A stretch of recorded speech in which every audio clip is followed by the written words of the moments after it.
What does it mean to get the backstory? It means asking the hard questions and getting to the heart of what matters about your mental, spiritual, financial, and physical well being. In my quest to find wholeness, wellness, and end the 40 years of obesity that ravaged my body, I found that it was my own stories that were keeping me trapped in processed food addiction. Once I started asking the right questions, those same stories led to brand new consciousness, mindfulness, and agency. Each month on Get the Backstory Live, we take on the tough questions so you can find the healing, hope, and transformation hidden in your story.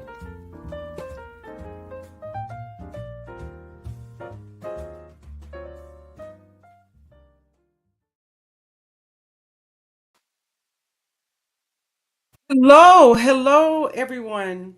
Welcome to Get the Backstory Live. It is 7 o'clock. It is Wednesday, November the 15th, the third Wednesday of the month. And this is what we do on Get the Backstory Live. We talk about you, we talk about your health, we talk about positive steps that you can make each day to make improvements around your health.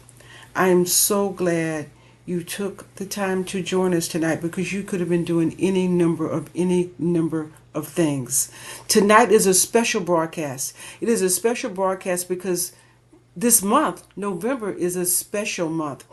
November is Diabetes Awareness Month, and I have two special guests that I think that will really bring some insight and some information as we navigate this disease that affects so many of us. And I want to stop before I introduce our guest tonight. One is a Dr. Nisa Maruther, who is a physician who works in this field, and this is her specialty, and she has specific expertise which is going to add so much to our conversation.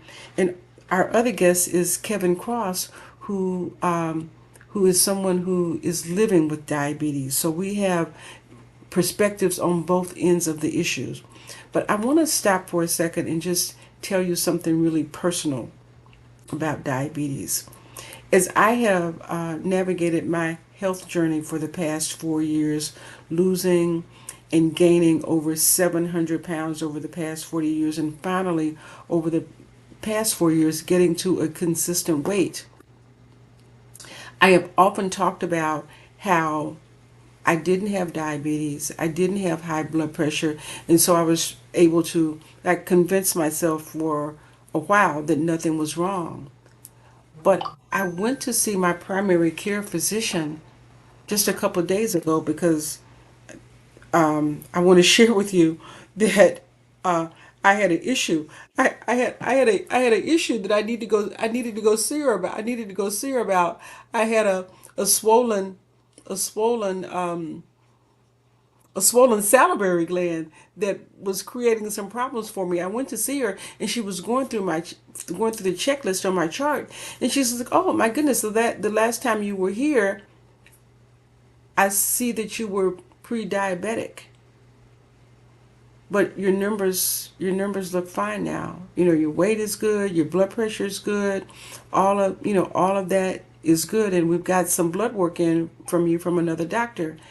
And I got to tell you something, that pre-diabetic thing, I think that it might have just gone over my head 4 or 5 years ago when I got that diagnosis. Fortunately, I was able to shift things, but I certainly want to, as we get into the conversation tonight, discuss with Dr. Maruther and with Kevin what that actually means. And for any of you that might have gotten that, what steps you might want to take. So, without any further ado, I want to jump right into the conversation tonight because we've got a lot of stuff that we need to unpack and we need to uncover.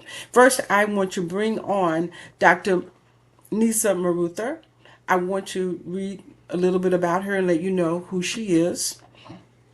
Dr. Maruther, MD, MHS, is an associate professor of medicine, epidemiology, and nursing at Johns Hopkins University. She is the co medical director for Baltimore Metropolitan Diabetes Regional Partnership at Johns Hopkins, which coordinates the diabetes prevention programs and diabetes self management training in the Baltimore, Maryland metropolitan areas. She is also the director of community program implementation for the Brancati Center for the Advancement of Community Care. In this role, she leads community based diabetes prevention programs in Baltimore. Dr. Maruther completed her medical degree at Northwestern University Feinberg School of Medicine and her residency and fellowship training at Johns Hopkins. She is a general internist with an active primary care practice and conducts research on diabetes prevention and individualized care of diabetes. Let's welcome to the space tonight. Let's welcome to the conversation Dr. Nisa Marutha. Good evening. Thank you for having me. Oh, Dr. Marutha, thank you so much for joining in the conversation. As I am reading your bio, I'm thinking, oh my gosh, she's got some stuff going on, right? So the first question, and this isn't even part of the part of what's scripted. My question for you as I read this and see how deeply entrenched you are in deeply entrenched your work is around diabetes, I've got to ask you what led you down this path? What made you think that this was something that you wanted to focus on?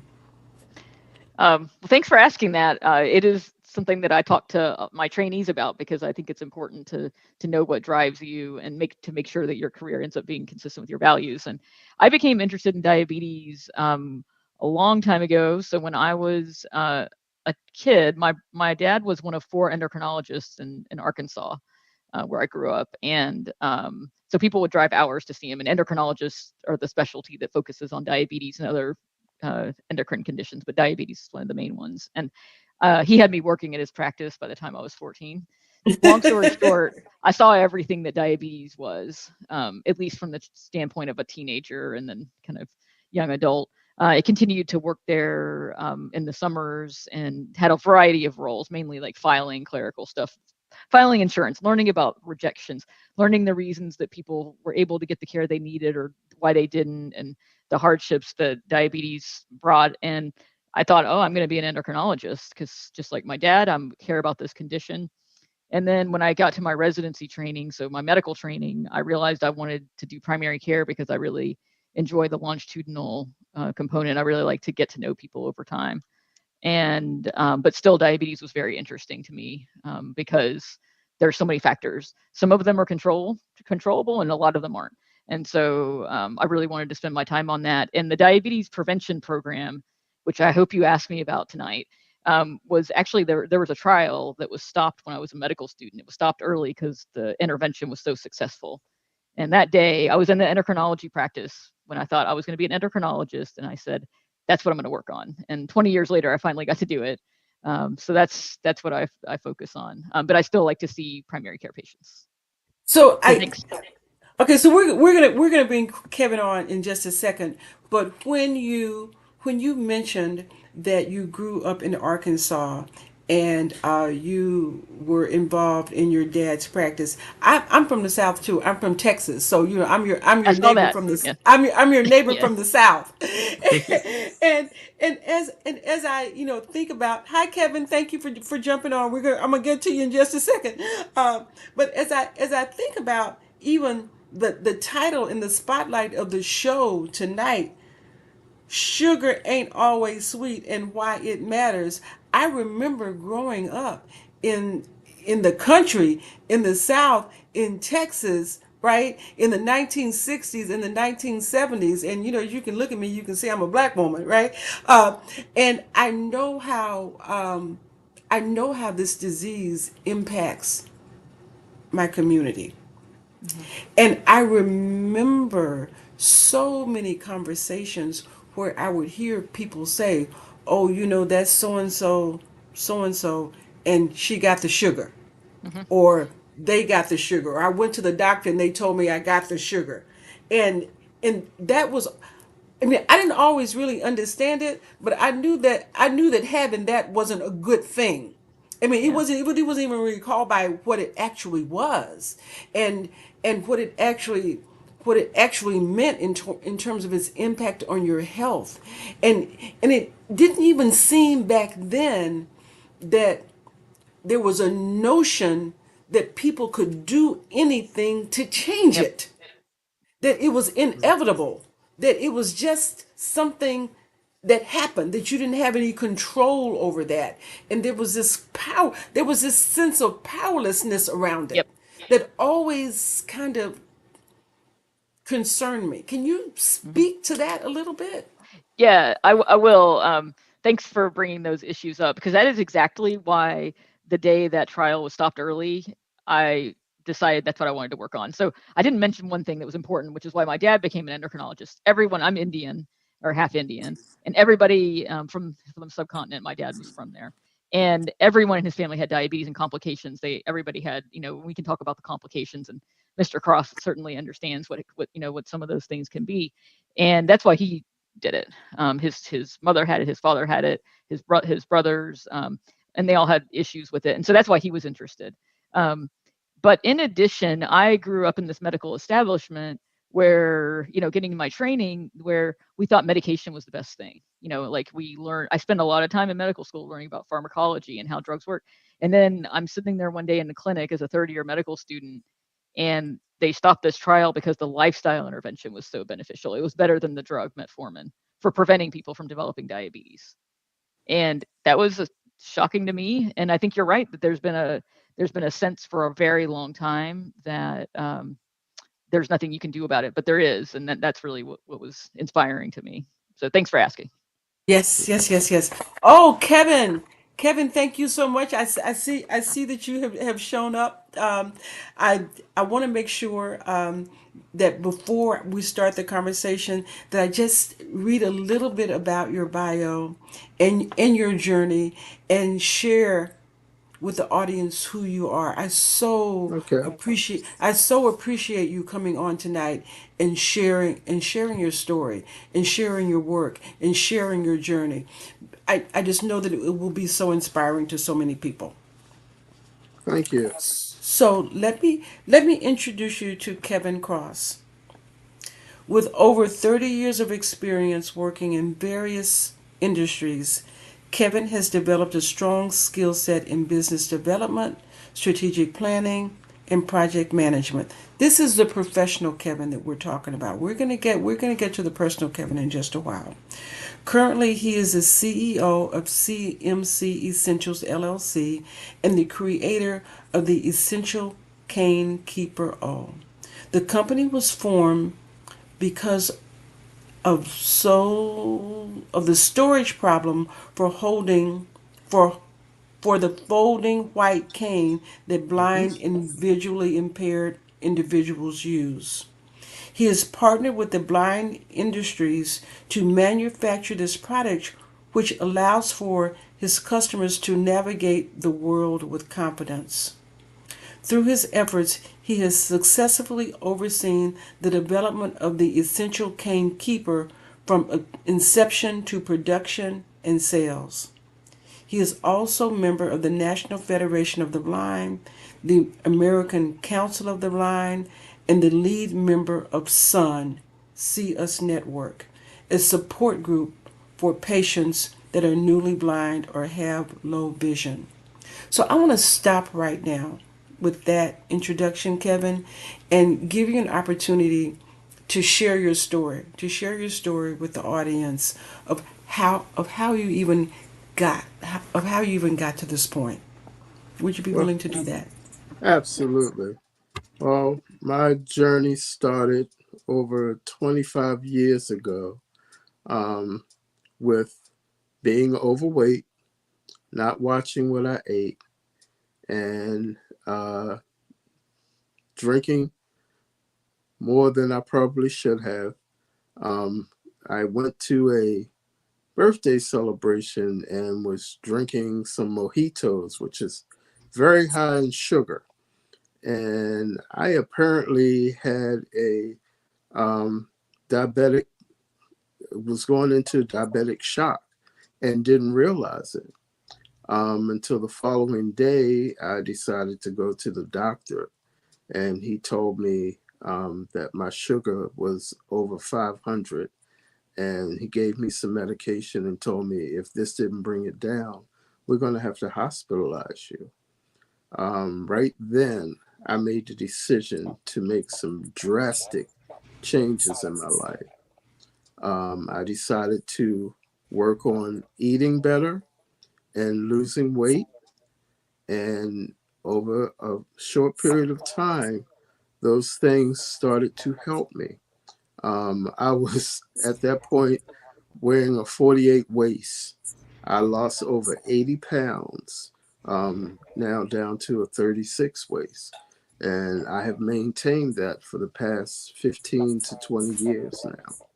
So my diabetes is controlled via my diet.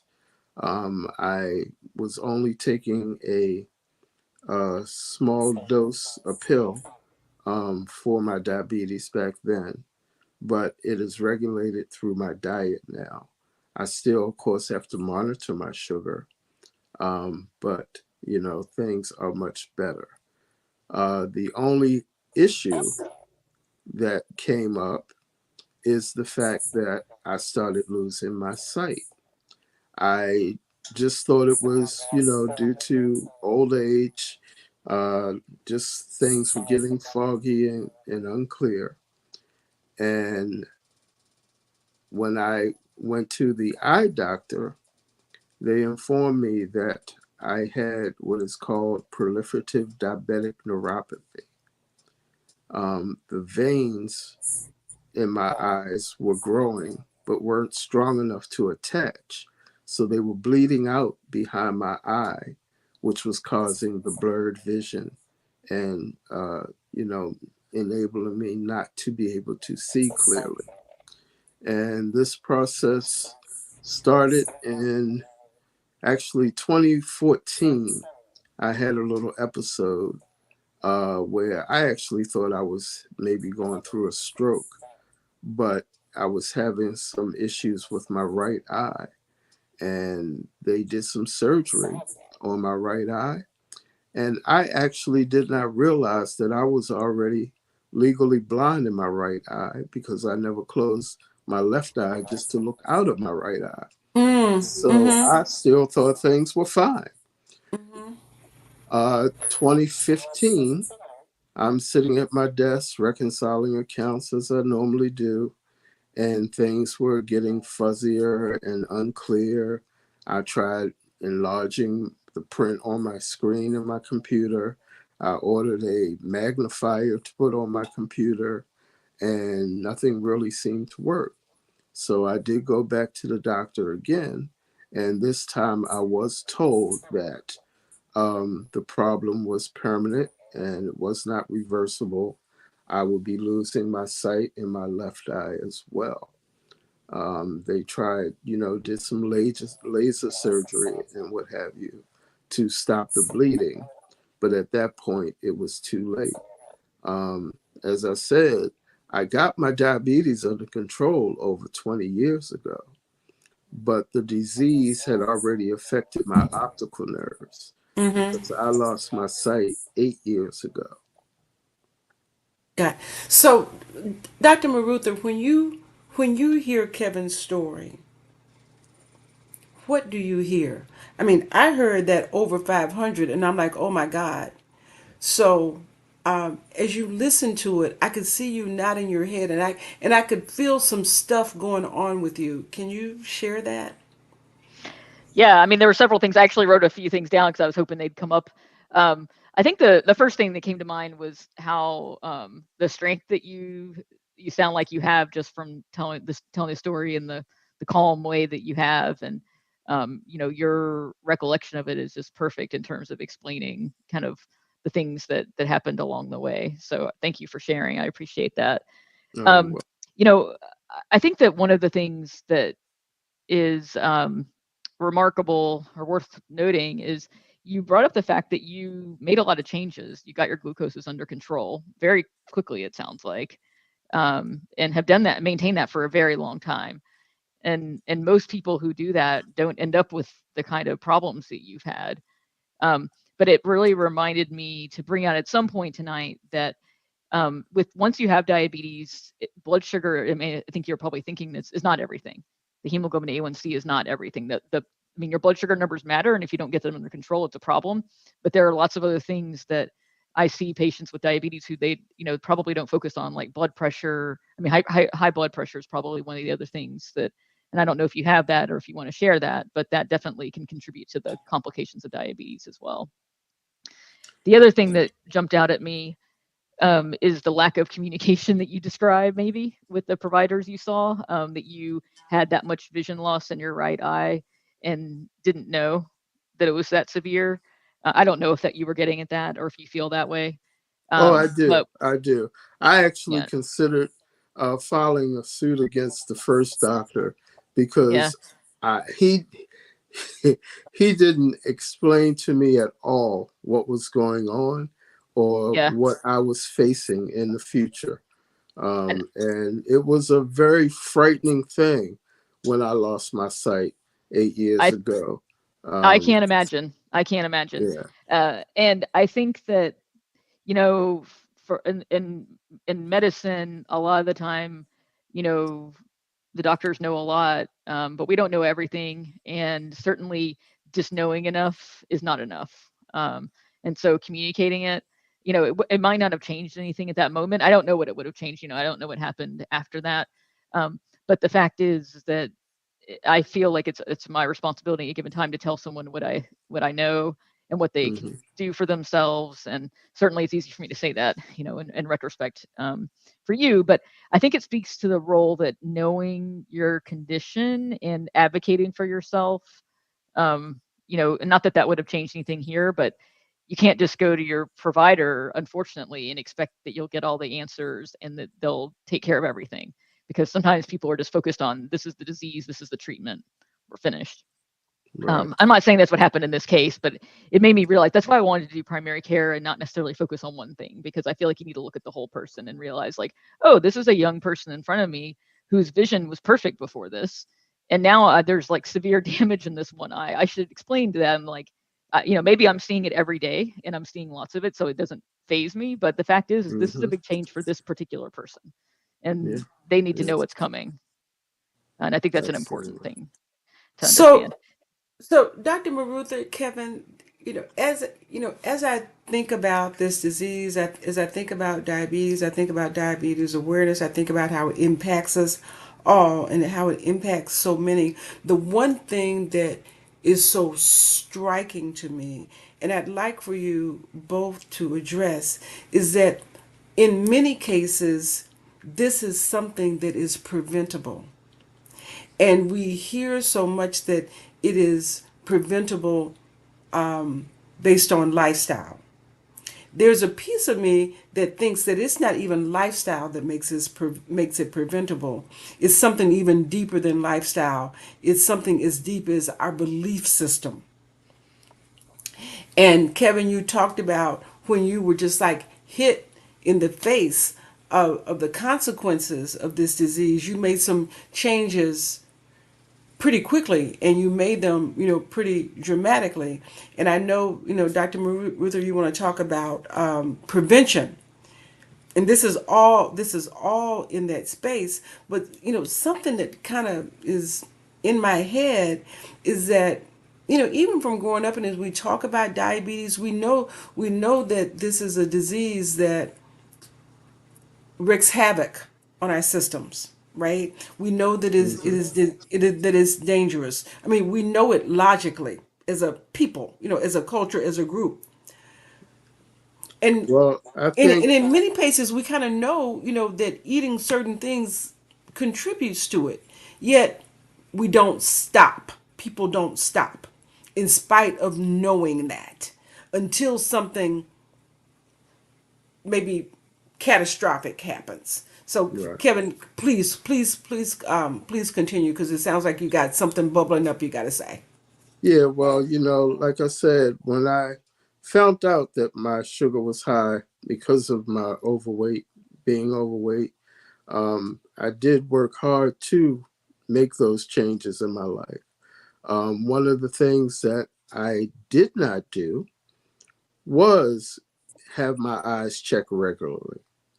Hmm. And that could have possibly prevented some of or delayed some of the effects of what was going on with me, because some of the laser surgeries might have been able to help me a little better if it was caught earlier. But Hmm. I didn't realize that I needed to have those kind of eye exams. I was just getting an eye exam to get corrective lenses to look at a computer screen. So I wish I had seek further treatment for a professional to look at my eyes more deeply than they were in the eyeglass place. So that makes a big difference. And I stress to my children, make sure you get your eyes checked, Mm-hmm. um, and stay away from all those bad things. So that is And very important. so, as you mentioned your children, can you speak to um, any response or any insight, or how your journey has impacted your children and how they might manage their own health?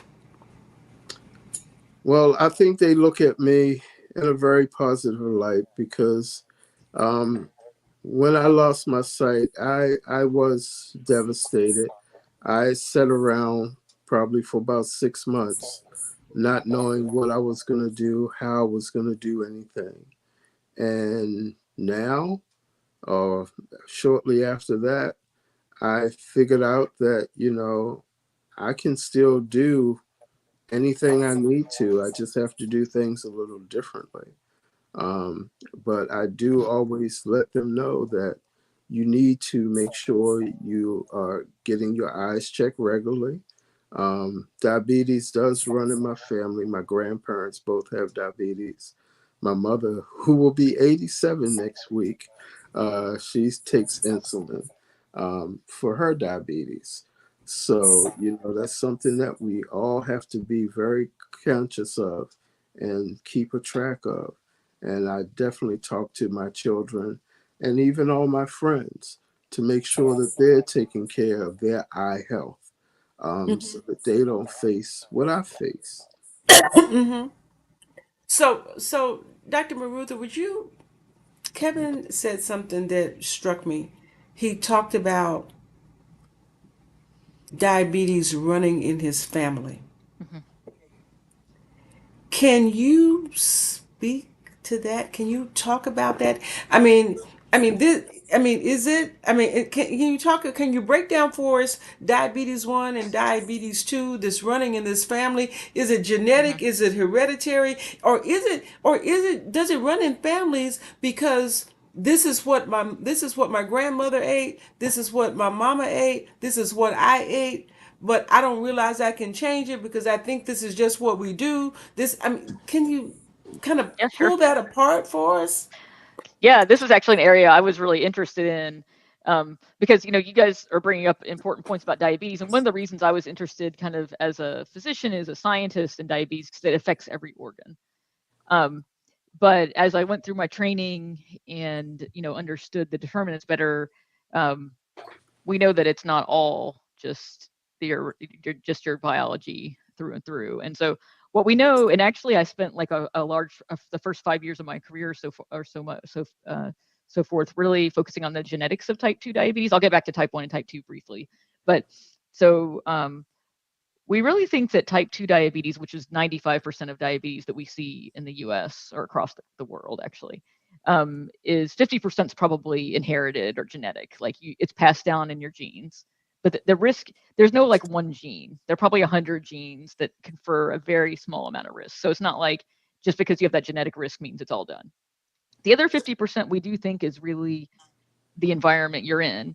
And maybe, it's hard to parse out sometimes how much your environment is a product of your family and your culture and how you grew up, or the environment you're in, regardless of what your preferences would be.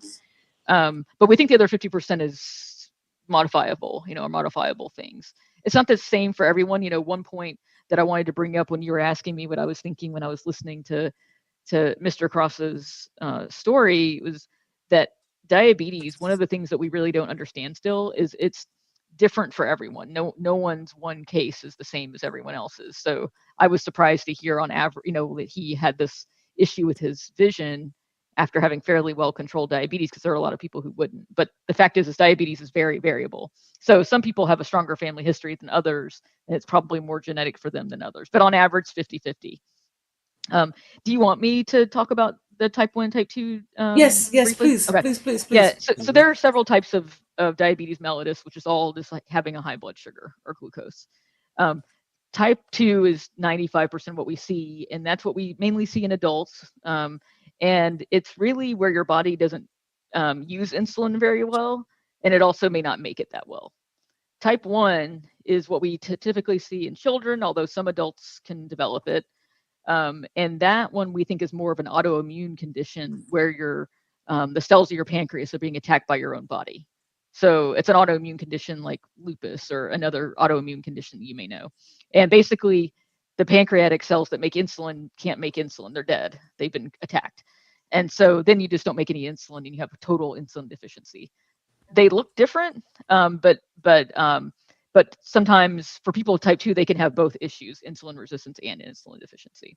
So I don't want to get too many into those too far. Okay, so details. one other diabetes I want to mention is gestational. I'm sorry.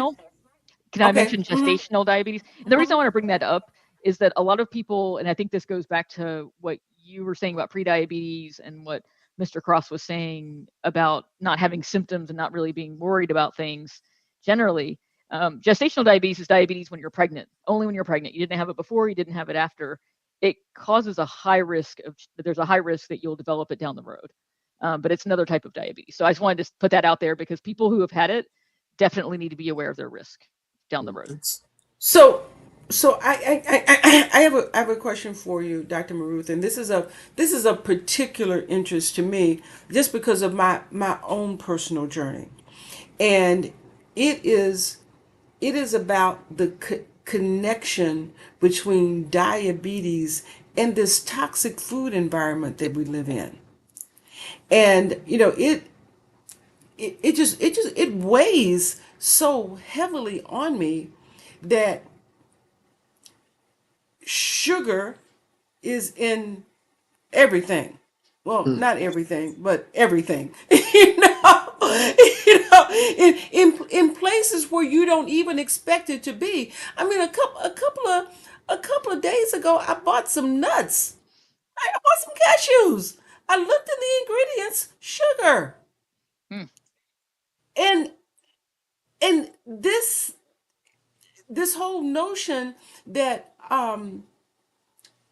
food stuff can have preservatives in it and additives that aren't even identified, and we don't even know what they are, and we don't even know that our bodies can process it.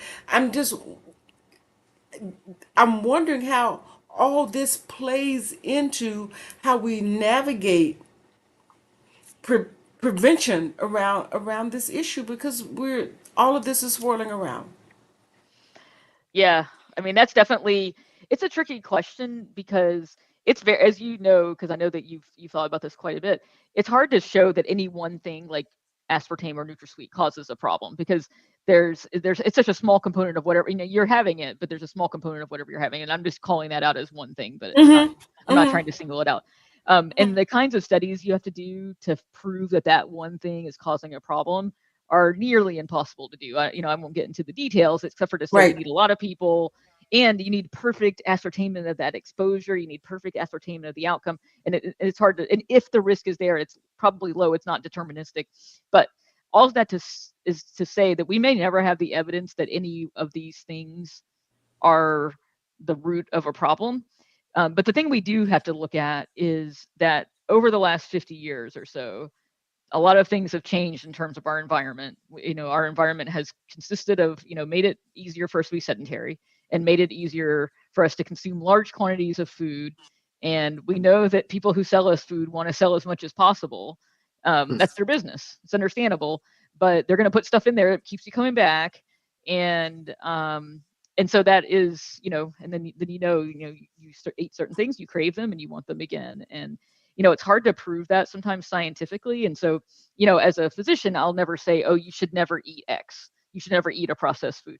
But the fact is that the things that have changed in our environment over time and that affect diabetes risk in terms of, it's food intake and physical activity. And there are other things, but those are some of the major things. So I'm not answering your question.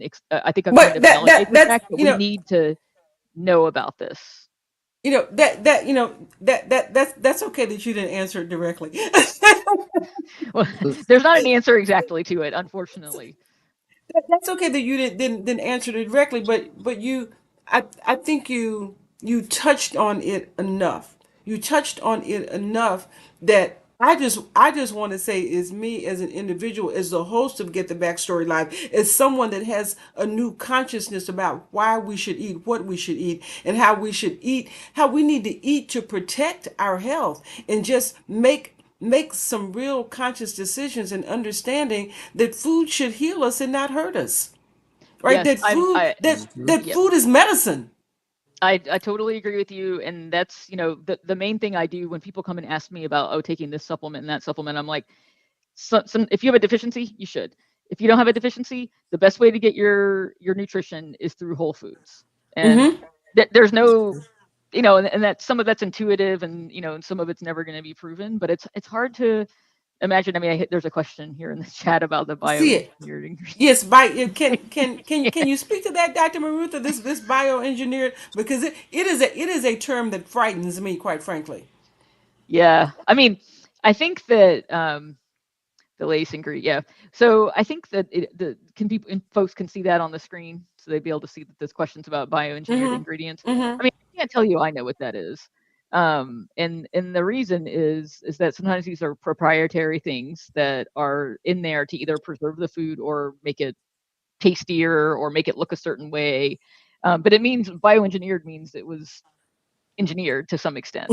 Whether or not it was engineered, like manufactured from nothing, you know, and Yeah. so I think that I commissioned I was the editor for or section editor for a journal several years ago, and I asked someone to really start to write a review article about these things, kind of like what are the and I was thinking about pollutants in the environment too, because in other countries people are subjected to a lot of pollutants. I mean, we are too in Baltimore, but um, and it was the point I was making earlier is it's hard to prove those things, but those are the things that have changed in our environment over time. Yes. And at the same Yes. time that our the diabetes risk has gone up, that the obesity epidemic has grown. And I'm not saying that all of those, if there's any one thing, but this whole change in our environment has gotten us to this point. So I mean, Dr. Marutha, you just opened up like a, I won't say a pet peeve of mine, but something that I notice, and I'm coming back to you in just a second, Kevin, but I spend probably more time than the average bear at airports and gas station convenience stores. That being the case, I spend a lot of time looking at packaged food products. And I remember a time when I would go to the gas station or convenience store, and they'd have a little pack of chips, and it would be one serving, 1 ounce in a Hmm. package, 150 calories for this 1 ounce of whatever this thing is, right? Now, fast forward, it is 2023, and the packaging is this size, and it is 5 servings of whatever it is, 5 servings of chips inside the package, it's still the 150 calories or 200 calories or whatever it happens to be. But here's the reality. Nobody buys that one package of the 5 ounce of the five Hmm. servings and parcels out 1 ounce of it and eats it. They eat the whole package. They eat the Yeah. whole package, right? Hmm. And it's 750 calories, and they don't even count it as a meal because it's considered like a snack. And you do 750 calories of that thing every time you go to a gas station or every time you go to a convenience store or an airport like I am. You do that over the course of the year, every day for 365 days of the year. You don't have to do it for that long. You can do it for just every week, 52 weeks, and that significantly changes what happens in your body. And it's all in the, and it's the packaging, because the salt, the sugar, the fat, the crunch, the taste, the color, the additives, all of that is designed to make it addictive so that you eat the whole package so that you buy more of it. I'm sorry. I just No, I'm lost not. con- I'm not I disagreeing lost with you. I mean, no, I know you can't say anything, but I lost control. no, I'm not disagreeing with that because there's no reason. Just when there's no reason to believe that people who, if you make your money selling food, then you want to sell more of your food. Um, and so there's no reason to believe what you're saying is incorrect. And most people don't even know to look at the labels. We learned that in Right. our diabetes prevention programs. It's not, it's one of the things we really review. Like, you need to understand how this label works, because Mm-hmm. you may pick up a bag and think it's a serving, but it is not Right. usually. It is very Right. unlikely to be. Um, Right. but I Right. don't want to. Yeah, I mean, And I think that you make a good point. Kevin, as I went off on my tirade, I saw you nodding your head. Yes, yes. GMOs are bad. How do they grow a watermelon that's seedless? I'm still trying to figure that one out. I try to eat as healthy as possible. I snack on nuts now, nuts and fruits. Those are Mm-hmm. my snacks. I do have a chip every now and then because you want something crunchy. But, I limit those kind of things now. Um, So, Kevin, I do want to ask you. You talked about earlier, like really starting to focus on changing your lifestyle and losing weight and kind of operating in a healthier kind of way. What what what were you thinking when you started making these changes? well, my children were still young, so I was thinking I needed to be alive to see their future and possibly see some grandchildren. So I knew I had to make some changes in my life if I wanted to be around. Mm-hmm. Um, so, I started walking. I cut out a lot of the pastas and breads and things that were starchy that were adding to the sugar in my life. But exercise is definitely important. And for me, being overweight, walking was a great start for me. Hmm. I work downtown at the Inner Harbor. So instead of having lunch, I would walk around the Inner Harbor Mm-hmm. and have Mm-hmm. an apple or a pear or some fruit and nuts and stuff. Mm-hmm. But I knew it was going to be imperative for me to get this weight off, to change my lifestyle so that I could be around. Oh, I there's so much that I love about what you just said. And one of the things that I love is that you made like small tweaks. I mean, you didn't wasn't like you made it like such a hard thing. Like, I just started walking around the Inner Harbor at lunch where I worked, as opposed to, oh, I got to get a gym membership, I got to get some gym Hmm. clothes, I got to work out with a trainer, I got to do. And sometimes you think about that stuff, it becomes so overwhelming you don't even do it. But Right. just to know that you can just do some small things and do those small things consistently and do them every day, and can make a significant impact in your life. I love that. Yeah, and Um, I picked up one of my youth habits of my youth. I bought a bike when I started when I lost some weight. I started riding again. mhm. I used to ride all over the city, ride for 20, 30 miles some days. Just getting out in the open air and cycling really helped as well. And I would also tell you something. The other thing that I really love about your story, Kevin, is that when you were being faced with losing your sight, that you figured out a way to pivot. I know, and pivot is a word we hear. We've heard a lot during COVID, Hmm. but but you have used this. You have used this as a catalyst to really make a major contribution. And I really want to hear more about that, because sometimes we're faced with these challenges in life and we think, oh, I can't do anything. It's over, right? I it stumps people, but it seems like this has been, like I said, a catalyst for you, and I feel like that could be so inspiring for other people to hear about that. Yeah, well, you have to realize that life is not over when you lose something like your sight. I have met a lot of blind people along this journey, a lot of successful blind people along this journey. And I knew that I too could be successful, hence me starting a business after losing my sight. Um, the business that I started, I created a product out of necessity. I swiped my cane through something very nasty on the ground and put it in my backpack, and that smell was in there for a while. I needed something to put my cane in, and I asked my cousin to help me design something to put my cane in. I liked what he did, and I said, you know what? I'm gonna see if I can market this, and that's how the business got started. Mm-hmm. And Mm-hmm. I mean, I have been pretty successful. I just attended two conferences over the past 2 weeks, state conventions, conferences for the National Federation of the Blind. And the name, my product is getting out there. People know me now.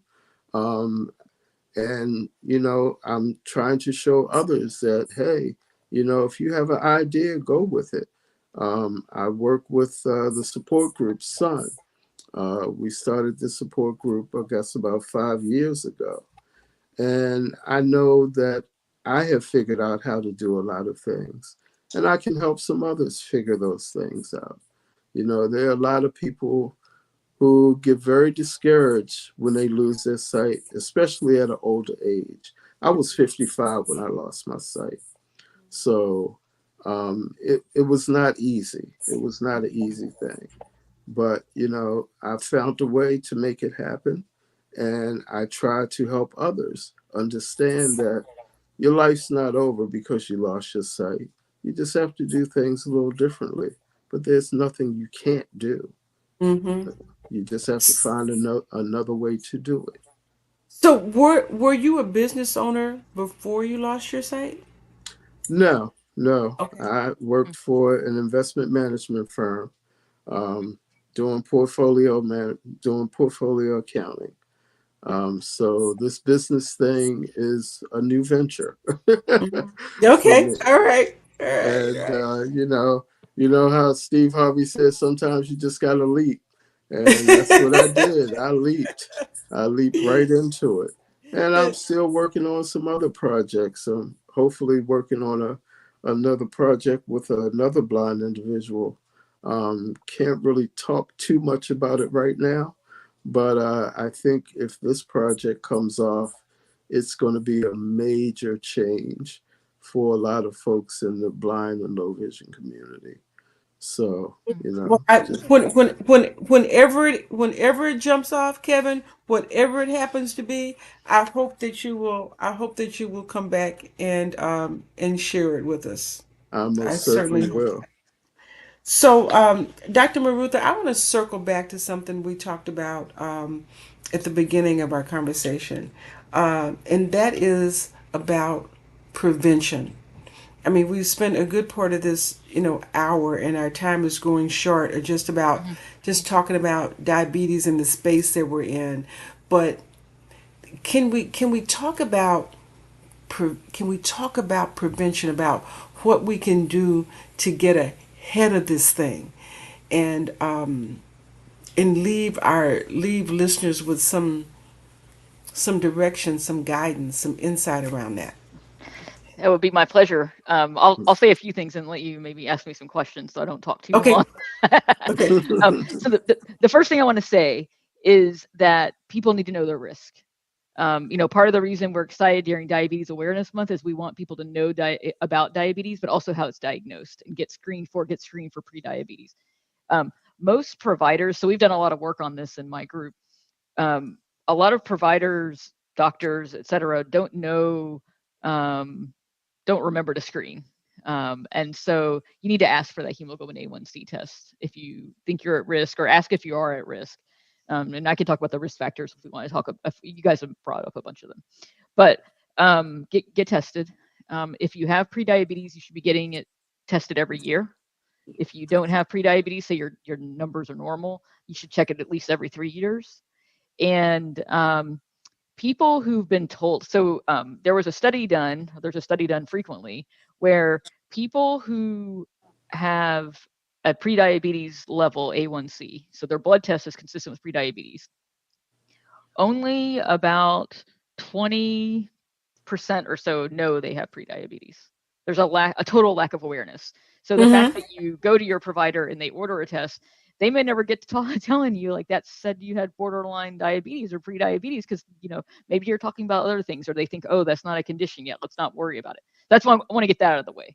People need to know their numbers. You need to know your risk, and you can just ask for it. The things you can do. So the short and simple thing I can say, and you hit the nail on the head. Small changes. You don't have to make a lot of changes. The reason I was so excited about the diabetes prevention program, and that is the gold standard. That is what people who have prediabetes, if they can, and have overweight or obesity, they should do a diabetes prevention program. I can talk more about that. But the goals of that program are weight loss of 5% or more. So 5% is actually not that much. If you think about in the grand scheme of things, you brought up, I don't know if it was you or it was Mr. Cross that brought up that you don't have to, you can start with small changes, and those changes are good enough to get you going, and they're good enough to reduce your risk of diabetes. The other goal is getting to 150 minutes per week of moderate intensity physical activity.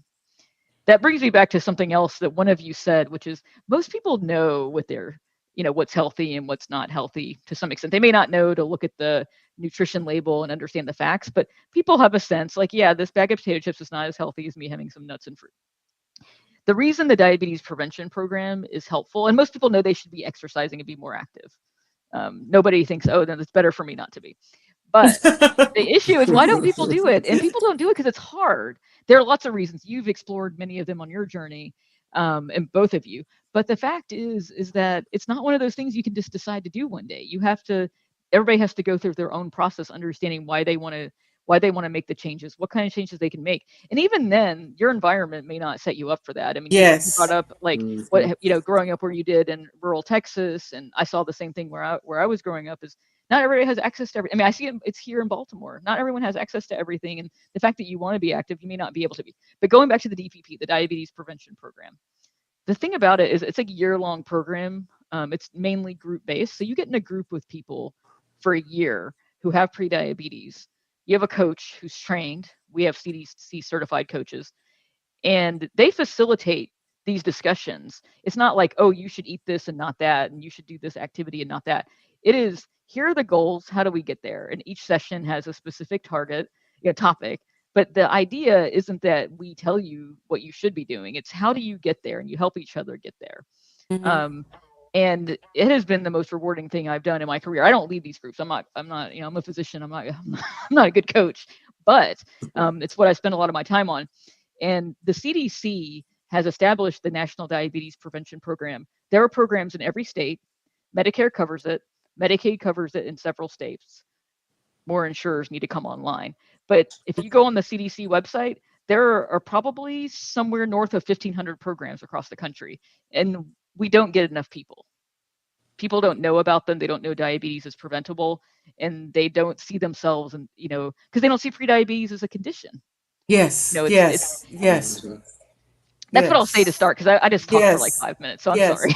And so this awareness thing, is a big deal, right? This like a deeper understanding is what I hear you saying, and I just love the notion of baby steps, of incremental movement, because even with the people that I work with in my group, I talk about my own journey. All right, so let's just look at it this way. Pick one day a week, and walk for 15 minutes for a week. One day, 15 minutes, right? The next week, 2 days, 15 minutes, right? In 2 months, you're walking almost every day for 15 minutes. Now you have grooved the time. You've grooved the Yep. time. Next, take it up to 20 minutes. Right? Next, take it up to 25 minutes. You've already set the time aside.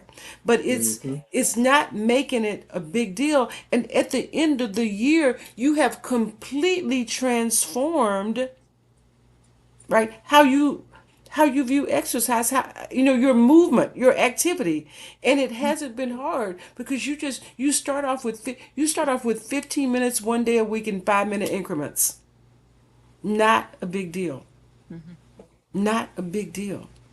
So yes, it's possible, but we just have to start thinking that it's possible, understand that it's possible, understand that we can change, and get the support, right? Get the Absolutely. support as we're looking to make those changes. Thank you so much for that insight, Dr. Marutha. And you know what, Kevin, I saw your, I heard a grunt. I heard a nod. I heard a nod from you. I heard a Well, nod. one of my favorite sayings is, when I wake up in the morning, I have another chance to make something positive happen in my life. So be thankful for that next day, and just keep on working hard to make something positive happen. Kevin, what you said, I want to go back to what you said just a minute ago about when you were diagnosed, and the changes that you made. And I have heard this. I have heard this from others. I actually heard this from another gentleman, and he talked about what you talked about, which was having a why, being around for your kids and being around for your grandkids. And I think so many times as we kind of think about our health and think about what we're eating, we don't think about it in those terms. We don't think about using food and how we manage our life as a tool for how we want to live our life. We just think about it for the moment. And if we start just having a different vision of saying, all right, I ultimately want to look like this. I ultimately want to feel like this. I ultimately want to be around for my kids. I ultimately want to be around for my grandkids. I ultimately want to be able to make a difference in my community or my church or wherever. And in order to do that, in order to have that kind of life, my health has to be a certain way. And if my health has to be a certain way, I have to make these certain kinds of choices around what I eat and how I move and how I rest and how I take care of myself and all of that. That all of these choices that we make in the moment are about how we want to live and how we want to show up and how we want to feel in the future. But we don't always get that. We don't always get that. So I'm so happy for what both of you have brought to this conversation tonight. And as we're winding up this time, I'm grateful for you. I'm thankful for you. I'm glad that you chose to spend this hour with me and with our guest. And I know my time is short, but I do want to give you all just a few seconds if you have anything, any parting words you'd like to share with our audience, and then we'll wrap it up for the night. Mr. Cross, do Anybody? you want to go first? Well, as I said, life continues to go on, even when you face something like I have. It can be difficult, but when you wake up the next day, as long as you can make some changes in your life to make something positive happen, you need to be focused on that, and just try to do the right things to make yourself healthier, so that you can be here for yourself, for the people around you who love you, and just, for your happiness. Absolutely. Absolutely. Yeah, that's Thank you. wonderful. Thank you Um, so much. the thing I would say is, we've talked a lot about success and, success making changes.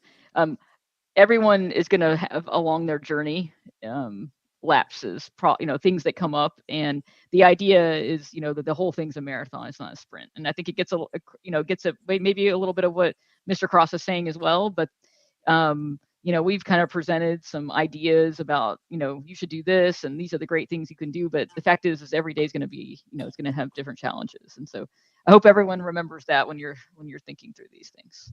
Yes. Oh, yes. Great, wonderful, wonderful parting words. I want to just take this time to thank you, Dr. Nisa Marutha, for joining us. Thank you, Mr. Kevin Cross, for joining us tonight on Get the Backstory. I want to thank our audience. Thank you for joining us tonight and really just leaning into this information about Diabetes Awareness Month, because it's so important. It is so important. And if it's not you, it may be someone that you know. So share this information. Take an opportunity just to lean into your own health, right? And how you can protect yourself. And be sure to join us next month, December, the third Wednesday in December, and we're going to be talking about another topic that is so important, and that is about grief. Grief, especially during the holidays, right? On Get the Backstory, we're here every month to support you, in your journey to feel happier, to feel better, right? To lean into living and to lean into living with good health. Thank you so much for joining us. Good night. Good night. What does it mean to get the backstory? It means asking the hard questions and getting to the heart of what matters about your mental, spiritual, financial, and physical well-being. In my quest to find wholeness, wellness, and end the 40 years of obesity that ravaged my body, I found that it was my own stories that were keeping me trapped in processed food addiction. Once I started asking the right questions, those same stories led to brand new consciousness, mindfulness, and agency. Each month on Get the Backstory Live, we take on the tough questions so you can find the healing, hope, and transformation hidden in your story.